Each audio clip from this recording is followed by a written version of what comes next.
You can have all the different colours of engines. This one's called Atlanta. This one's owned by George Benenough of Didcot. It's actually driven by Dan Woodstay as well. So Dan's also got a Chasing Shuttle with engines. So if you're around in that area of Didcot, you might have seen about. It's just having a bit of gear work at the moment. So hoping when that comes back, it's going to be lovely and quiet for Dan and his family. So Amanda can talk at him whilst we're on the engine together. So Atlanta was built in 1910. It's quite a big engine, as you can see. So if you put that against, say, Will Ollie's little Tiger tractor. Oh, that's sweet. We've got husband and wife team coming behind now as well. So you've got to appreciate it's a real love for steam engines. So Holly's come into the steam world here and she's accepted Will with his engines and his tractors and everything else that he gets to spend all his time restoring. So if my wife is listening, if you can please take note of this. So we've got the first from the Grenaway family. This was actually owned by Will Ollie himself. So this is, in fact, I should have put you all together in the programme, shouldn't I, Will? And I'd know exactly which number you were when I was going round. He's number 14. It's called Onward. Again, Fowler Tiger tractors. This was the equivalent to a Borough Gold medal because obviously they're all competing. The Wallace Oil Bath you saw come round earlier. So it's great to see that. Recently restored as well, all painted up nicely. And in fact, you can tell all the Grenaway's been having a bit of paintwork on their engines because they're all looking very nice with some excellent sign writing now. So we've got Emily, their Foden steam lorry going past. The Grenaway family's been very much a big part of the steam engine movement for many, many years in this area. So when we all started on the road run up in Stoke Grove last week, we all started from their yard and we actually had Jean Grenaway come and help us cut the ribbon on the main day as well. So you've seen the Foden steam lorry. We're now having the Showman's engine coming past as well, expertly driven by Nigel Grenaway there. So Henry was up at the beer tent last night. Nigel's always smiling, he's having a lovely time whilst he's been here this weekend. He said how much he's enjoying the show, which we all hope you're enjoying the show. This one's called Henry, built in 1919, again a Showman's tractor, recently repainted.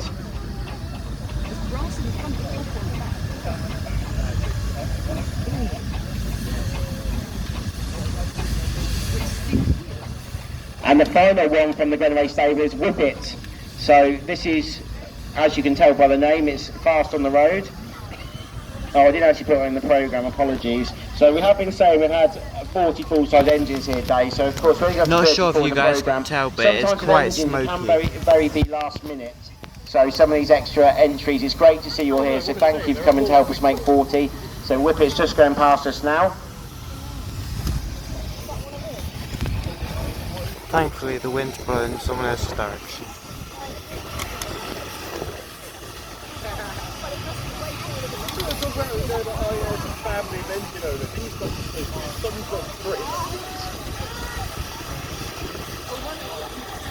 Number 27 going past now, Independence. This one's owned by Dave and Sue Case of Cleveland, so thank you very much for bringing your engine here for the first time.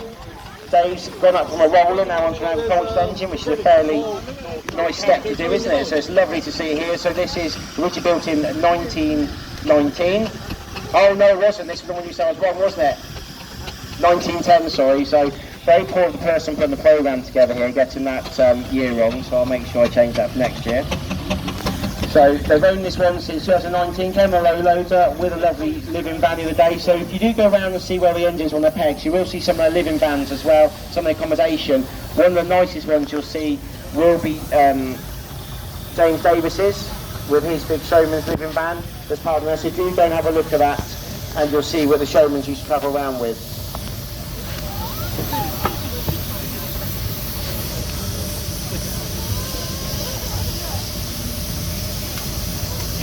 So the final engine here we have from the Grenaway collection. So this is Triumph, recently been expertly repainted. Aidan's been on the paintbrush on this one. How much did you paint, Aidan? Everything. Everything. So Aidan's done it all. So well done, Aidan, for restoring this engine.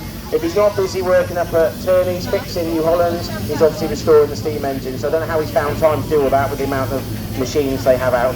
But this one is a bit of a crossover engine. So Triumph is what you call a sort of fairly general purpose engine as an actual agricultural contract with a few additions. So like I said, your engine could be customised, so there's not one engine here that is the same. So it's very rare to see two next to each other. Unfortunately, none of these are like the Ford Focus where you have a whole line of all the same. They're all completely unique engines. The Triumph just come back out after restoration. a complete overhaul. It's owned by Noel Benaway, and that was built in 1921. And they've owned that engine since 1982. So by my estimation there, that's over 40 years now, which is great to see that.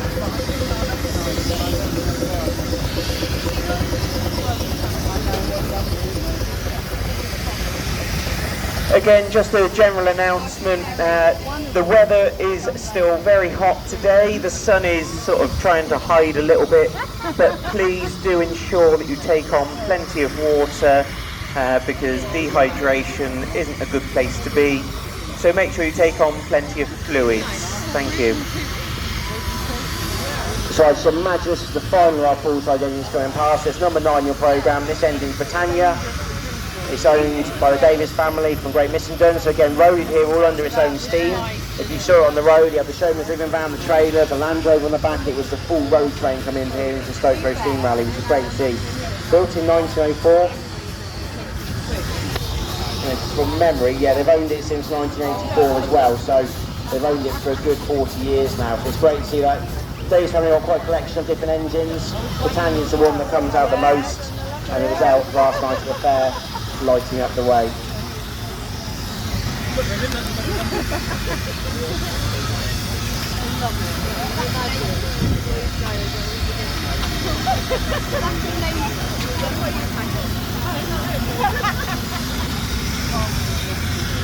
Right, so now we move into our miniature section, but we start with a rather large miniature coming past first. So it's a 9-inch scale Fogan steam lorry, owned by the Marchand family up in Woodcote. Quite capable, over 20 miles an hour on the road. So when we say 9-inch scale, so it's 3/4 size of a full size one, so more than capable of keeping up with the big ones.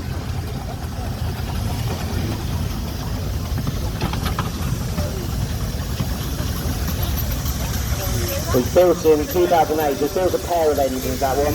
And now we've got our very own heavy haulage going past. So a little bit of showboating, I think, here from the Grenaways with this on the back.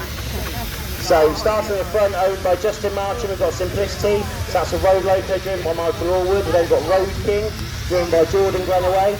We've then got, I should imagine, one of Jordan's tractors on the back there as well, ready for restoration. And followed by Justin Marchand on the back there on the latest edition, the Grenaway Fleet, which is also a Burrell road loco as well. So very powerful engines. You can see they're more than capable of pulling this load around very easily. And if we had a nice hill like at Dorset Steam Fair, they'd be romping up the hill straight away there now. They're all half-size engines, so you times it all by 2 and you've got the full-size ones.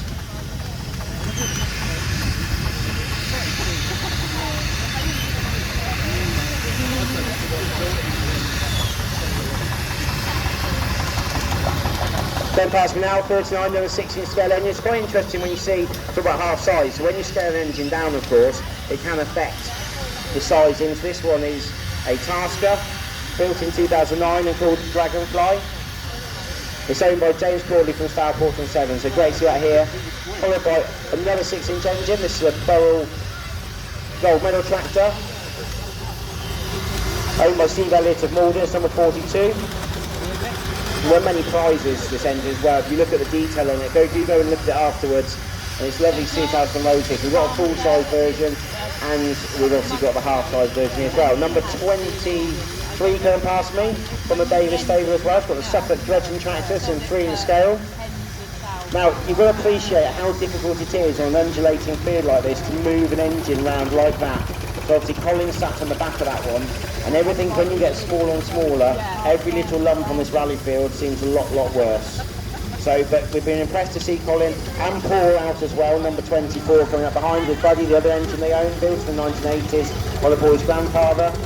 And it's great to see it still going out today. It had a repaint a few years ago, so it's just settling in nicely now.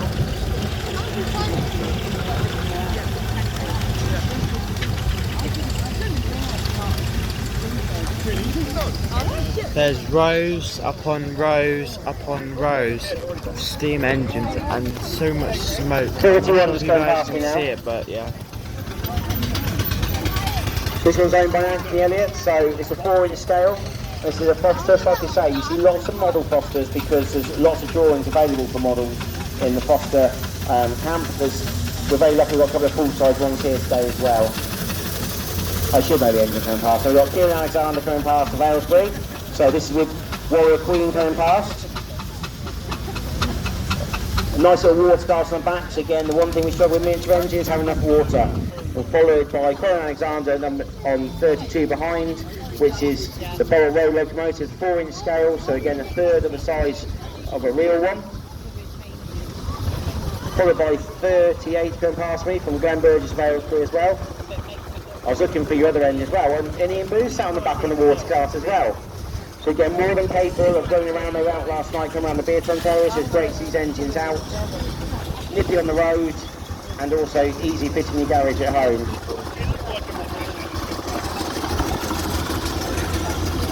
Number 30 going past me, Nemo, Roy Goddard, the this from Rickmansworth. And again, this one came out of, so there's a few companies that still produce kits for these, so Steam Traction World is one of the best known ones, and they actually manufacture, and you can build these at home in your garage, so obviously it's always very capable. It's not just a bolt together, there's a lot more work goes into them, especially when running them in as well. That makes a big difference. 27 coming past me, picking up at the beer tent last night, and the scene was one generating, so it's nice to see Fowler, 4-inch scale, so it was built in 1993, so some of the engines you go past were built quite recently. Big version. Some of them have got a bit of age about them, and that's not just a drive on the one behind. So big version, small version.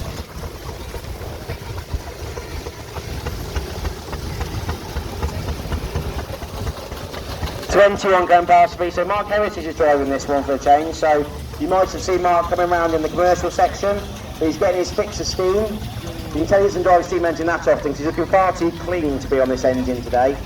So if you look at the rest of us, you can tell when we're all on there far too much.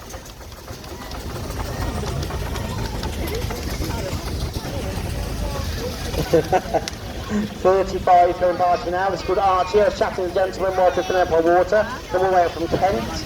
So it's lovely to see, first time here at Stoke Coast Steam Rally. Lovely trailer, lovely water cars. Very nice to see them when they're all scaled correctly as well. So it's a really nice little road train there coming past us. So thank you for bringing us up to Stoke Rally for the first time. Another faraway visitor, number 14. And I hope you appreciate we've got some full-size Fowler engines this year to go alongside as well. If you look under Ian's legs, you'll see the best sign on there, Joey's Mobile Beer Garden. So we definitely needed that yesterday. Oh my god, there's still more. With the amount of sun we have here, so Julian Ian brought up from Andover.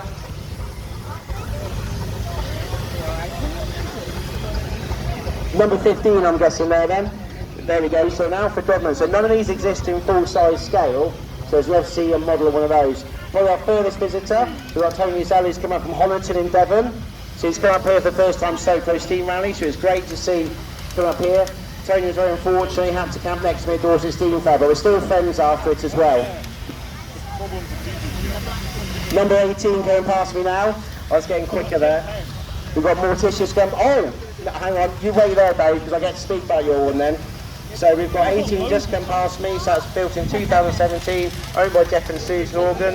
It's great to see that one here on the rally field and the regular visitor. Lovely to see you not let the fire go out today, Dave, on this one coming past me now. So Dave Pope has brought the 3-inch scale Marshall steamroller called Becky. And like I say, when you get to these smaller engines, it is no mean feat trying to get these engines round the rally field. So 6-inch engine coming past us now. This is one of the oldest miniatures here on the rally field, built in 1974. It's called Sir Bamford. It was actually built for the JCB family, hence why it's got the name. Expertly driven by Shane Parnell. Shane and Alex look after our miniature steam section here at the rally. Oh look, tiny one. Got a little one, the model one at the back. So more than capable of towing. If anyone saw me on it earlier, I did manage to pull the big load with the Grenaways. We've got 3 engines on, so it is possible with that. Gracie just going past me now for the 4-inch engine. Quite capable there of pulling with 2 passengers on the back. Everyone's running past me too quickly now. 26 going past, so that'll be the McLaren Showman's engine. So McLaren again, one of the more unusual makes, but it's great to see there in a miniature format. This one's tiny, Toby. Owned by David Jacob of Surrey. 2 of my favourite engines going past now. I know which ones these are in the programme. So we've got Peter Bowles, he's bought Wizard past us. I put a lovely picture out this morning from last night.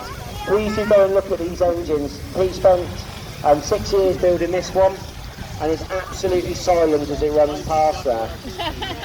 And a more capable engine run behind as well, Bill Cadell from down the Hayling Island. So Bill's built many engines, and his latest one is this 6-inch Borough Road locomotive called Moonraker. Excellent job there again, and it was lovely to see them both outside generating last night. So more than capable of, like I say, real work, these engines, just because they're miniature, don't think they can't still do a real day's work as well. Oh, I will give a shout out as well. Obviously, Bill's got something for sale on the back. So if you're looking for, I think that's is it a 3-inch scale engine he's got for sale at the moment. Do nip across and see him. He's got for sale. It's lovely, isn't it? Yeah. It's lovely to see John Thomas go around the back here of this 4.5-inch scale Foden Seaboat lorry. Owned by 11 down at Thatcham. So TJ, his son, is usually out on the Wallace Oil Bath, as you can see. So Tim's bringing that one round today. It's lovely to see that. Number 35, here's with a road train. So we've got, the first one is owned by John Thomas. He's the gentleman on the engine in front. We've got the engine behind that is in steam, but it only goes 2 miles an hour. I remember that from yesterday, so that's a bit more of unusual. That is what might have happened if steam engine had changed more of a tractor design. And again, one of the oldest miniatures behind, built in the 1960s by Kevin Smith's father, is also this little steam showman's engine as well. So it's great to see those out here today.